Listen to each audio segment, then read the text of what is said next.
玛利亚台风来了。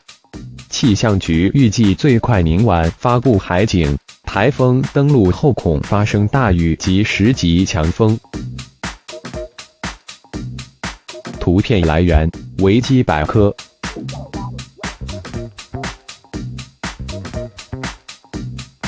台风又要来了。据中央气象局报道，由于太平洋高压持续增强，受到影响的第8号台风玛利亚不断南下，形成西北排，速度明显加快。届时登陆台湾后将带来大量风雨，尤其北部将受到豪雨袭击，更有可能发生淹水，甚至海水倒灌等大灾害。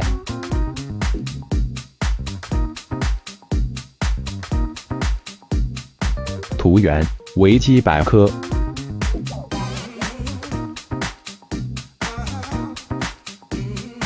据中央气象局报道，玛利亚昨天已经抵达鹅銮鼻东南东方向2140公里处，且不断向西北方向前行。照目前的情形看来，玛利亚中心极有可能登陆台湾，预计明晚上可能发布海上台风警报，周二早上则发布陆上台风警报，北部影响程度最大，提醒民众注意安全。路径前视预报，图源：中央气象局。由于受到太平洋高压增强影响，玛利亚在今天凌晨2点以每小时18公里的速度向西北移动，同时不断往南修。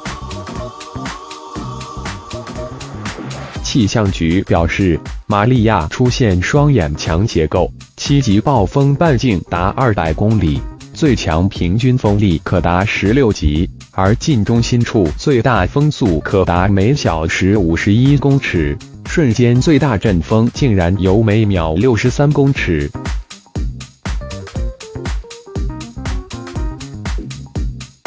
据气象局预报员严增奇表示，如果玛利亚台风登陆台湾，届时中部以北将笼罩在玛利亚的暴风圈半径内，北部极有可能发生豪雨等级雨势。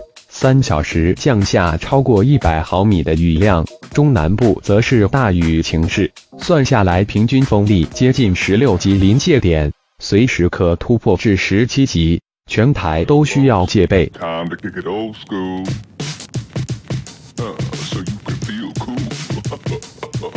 暴风袭击率，图源：中央气象局。最后，气象局也指出，这次玛利亚台风对台湾的影响在周2至周4最明显。如果台风中心登陆，恐怕会出现10级强风。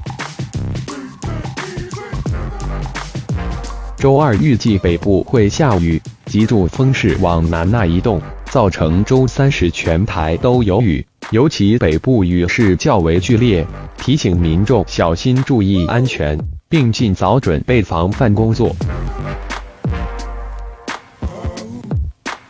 另外，虽然台风在今天还未对台湾有显著影响，但北部、东半部、恒春半岛、西南部及马祖等沿海地带将有长浪发生，民众如需进行海上活动需分外小心。